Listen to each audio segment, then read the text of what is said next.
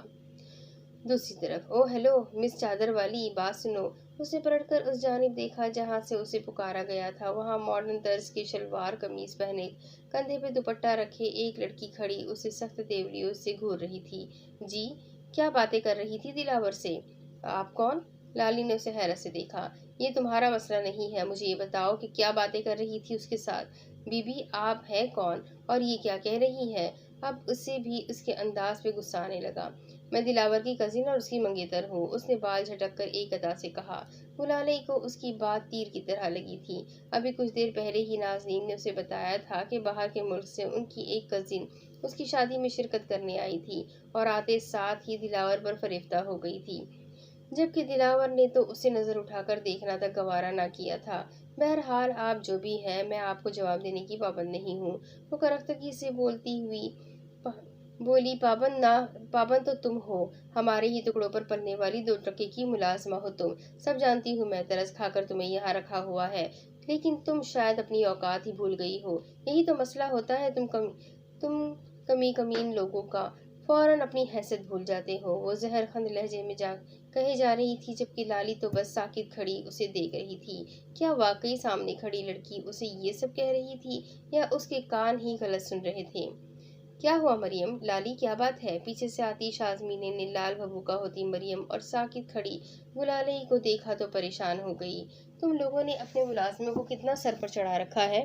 دیکھو تو ذرا کیسے ہنس ہنس کے دلاور سے باتیں کر رہی تھی۔ شرم حیا نام کی کوئی چیز ہی نہیں ہے۔ نہیں مریم، تمہیں غلط فہمی ہوئی ہوگی، لالی ایسی نہیں ہے۔ شازمینہ نے گھبرا کر ادھر ادھر دیکھا۔ اگر کوئی اور یہ بات سن لیتا تو یقیناً لالی کی نوکری خطرے میں پڑ جاتی۔ غلط فہمی؟ شازی، میں نے اپنی آنکھوں سے دیکھا ہے اسے دلاور سے باتیں کرتے۔ تمہیں کیا پتا، ایسی لڑکیوں کا تو کام ہی یہی ہوتا ہے، پہلے مجبور بن کے گھر گھر جا کر کام کرتی پھرتی ہے اور پھر وہیں کے مالکوں پر ڈورے ڈال کر عیاشی کرتی ہے۔ لالی کو لگا جیسے کسی نے اسے گہری کھائی میں ڈھکیل دیا ہو۔ اتنی بے عزتی، اتنی تذلیل، وہ اتنی حقیر تو نہ تھی کہ سرِ عام اس کے کردار پر انگلی اٹھائی جاتی اور وہ خاموش رہتی، لیکن پھر بھی وہ خاموش تھی۔ کیا ہو رہا ہے یہاں؟ پیچھے سے آتی خانم بی بی کی بارعب آواز گونجی۔ ان کی آواز سن کر شازمینہ کے تو رہے سہے اوسان ہی قطع ہو گئے، جبکہ مریم نے شاطرانہ مسکراہٹ لیے پہلے لالی اور پھر خانم بی بی کو دیکھا۔ خانم بی بی، یہ دیکھیں اس لڑکی کو، اوپر دلاور کے ساتھ کھڑی ہنس ہنس کے باتیں کر رہی تھی اور گھر چھوڑ کر بھاگنے کی بھی کوئی باتیں کر رہی تھی، اور بھی پتہ نہیں کیا کیا۔ پتہ نہیں ان دونوں کے بیچ کیا چل رہا ہے۔ میں نے پوچھا تو مجھ سے بھی بدتمیزی کرنے لگی۔ اس نے چہرے پہ معصومیت سجا کر بات کو الگ رنگ دے دیا۔ شازمینہ نے کچھ کہنے کو لب کھولے، لیکن پھر خاموشی رہی۔ خانم بی بی کے سامنے تو ویسے ہی ان کے سانس خشک ہو جاتے تھے۔ بدبخت نیچ ذات، تجھے شرم نہ آئی شریف مردوں پہ ڈورے ڈالتے ہوئے؟ انہوں نے اس کو بازو سے پکڑ کر جھنجھوڑ ڈالا تو وہ ہوش میں آئی۔ خانم بی بی، یہ جھوٹ ہے، میں نے کچھ نہیں کیا۔ اس نے اپنی صفائی دینا چاہی۔ خاموش، ایک لفظ بھی آگے مت کہنا۔ ہم اچھی طرح جانتا ہے تم جیسا کمزاد لڑکیوں کی سوچ۔ امیر گھر کے مردوں کو اپنے جال میں پھنسا کر پیسے کھانا چاہتا ہے۔ وہ تو کچھ سننے کو تیار ہی نہ تھی۔ لالی کو ان کی انگلیاں اپنے بازو میں دھستی ہوئی محسوس ہوئی۔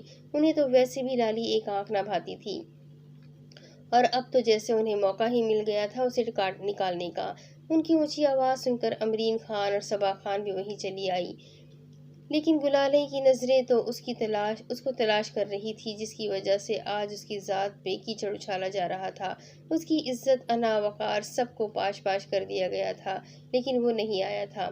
دفع ہو جائے یہاں سے، اس سے پہلے کہ تیرا لاش بیچ چوراہے میں ٹانگنے پر مجبور ہو جائے۔ وہ ڈبڈبائی نظروں سے سب کو دیکھنے لگی۔ کوئی ایک بھی نہ تھا جو اس کی حمایت میں بولتا۔ سب کھڑے اس کا تماشا بنتے دیکھ رہے تھے۔ اس کی حمایت کرنے والا تو کوئی بھی نہ تھا، نہ محجبین خان، نہ نازنین، اور نہ ہی وہ شخص جو اس سے محبت کا دعوے دار تھا۔ اس نے ایک آخری نظر اوپر ڈالی جہاں کچھ دیر پہلے وہ کھڑا تھا، لیکن وہاں کوئی نہ تھا۔ وہ بغیر ایک لفظ کہے پلٹنے لگی تو مریم نے کندھے سے پکڑ کر اس کا رخ اپنی جانب کیا اور اپنے پرس سے ہزار ہزار کے کئی نوٹ نکال کر اس کے منہ پہ دے مارے۔ یہ لو، یہی چاہیے ہوتا ہے نا تم جیسی لڑکیوں کو، دو دو ٹکے کی خاطر عزت نیلام کرنے والی لڑکیاں بس پیسے کے پیچھے ہی پاگل ہوتی ہیں۔ اٹھاؤ انہیں اور دفع ہو جاؤ۔ لالی نے اسے ایک نظر دیکھا۔ اسے لگ رہا تھا جیسے کسی نے اس کے سر سے بیچ چوراہے میں چادر کھینچ لی ہو۔ آج سے پہلے اسے اپنا آپ اتنا حقیر، اتنا کمتر نہیں لگا تھا۔ اس کا دل کر رہا تھا کہ وہ سامنے کھڑی اس لڑکی کے منہ پر تھپڑ دے مارے، اسے اس کی اوقات یاد دلائے، چیخ چیخ کر سب کو بتائے کہ وہ بے گناہ ہے، ان لوگوں کو خدا کا خوف دلائے کہ ایسی فرعونیت نہ دکھائے۔ لیکن اس نے کچھ بھی نہیں کہا تھا۔ وہ بس خاموشی سے پلٹی اور بھاگتے ہوئے باہر نکل گئی۔ اس کے جانے کے بعد خانم بیوی کے کہنے پر افسردہ سے واپس جانے لگی، جبکہ شازمینیں تیزی سے سیڑھیاں چڑھتی چھت کی طرف بھاگی تھی۔ وہ جانتی تھی دلاور اس وقت وہیں ہوگا۔ وہ اپنے پاؤں کی چوٹ کا خیال کیے بغیر سر پڑ بھاگے جا رہی تھی۔ پاؤں میں تکلیف بڑھتی جا رہی تھی، لیکن یہاں کسے پرواہ تھی؟ وہ تو بس ہر چیز سے بے پرواہ بھاگے جا رہی تھی۔ جانے وہ کہاں جانا چاہتی تھی؟ بھاگتے بھاگتے وہ وہیں پہنچ گئی تھی، اسی آبشار پہ جہاں وہ اپنا دل ہلکا کرنے آیا کرتی تھی۔ ہمیشہ سب سے چھپ کر درختوں سے گھرے اس آبشار کے کسی پتھر پر بیٹھ کر وہ اپنے سارے آنسو بہا دیتی۔ اسی آبشار کے پانی میں اس کے آنسو بھی کہیں گم ہو جاتے اور وہ پھر سے مضبوط بن کر نئے عزم کے ساتھ اٹھ کھڑی ہوتی۔ اور گل کہتی تھی کہ لالی تم بہت بہادر ہو، میں نے تمہیں کبھی روتے نہیں دیکھا۔ اب وہ اسے کیا بتاتی کہ اس نے ایک آبشار کو اپنا ہمراز بنا رکھا تھا۔ اگر یہ آبشار اس کے راز کسی کو بتا دیتی تو کوئی یقین نہ کرتا کہ بظاہر مضبوط نظر آنے والی لڑکی اندر سے کتنی ٹوٹ پھوٹ کا شکار تھی۔ اور ویسے بھی مضبوط لوگ تو اندر ہی اندر گھٹتے رہتے ہیں، اور سب سمجھتے ہیں کہ شاید وہ بے حس ہو چکے ہیں۔ ابھی بھی لالی آبشار کے نزدیک ایک پتھر پر بیٹھی اپنی قسمت کو رو رہی تھی۔ اب اس کے آگے کی کہانی میں آپ کو اگلی قسط میں سناتی ہوں کہ آگے کیا ہوگا۔ اسٹوری بہت زیادہ انٹرسٹنگ لگ رہی ہے، بہت مزہ آ رہا ہے مجھے پڑھنے میں۔ آپ لوگ بتائیے گا کمنٹ کر کے کہ آپ کو کیسا لگ رہا ہے سننے میں۔ تو ملتے ہیں اگلی قسط میں، تب تک کے چینل کو ضرور سبسکرائب کر لیں، بیل آئیکن کو ضرور دبا دیں، لائک اور کمنٹ کرنا بالکل بھی نہ بھولیں، شیئر کرنا بالکل بھی نہ بھولیں۔ تو ملتے ہیں اگلی قسط میں، تب تک کے لیے اللہ حافظ۔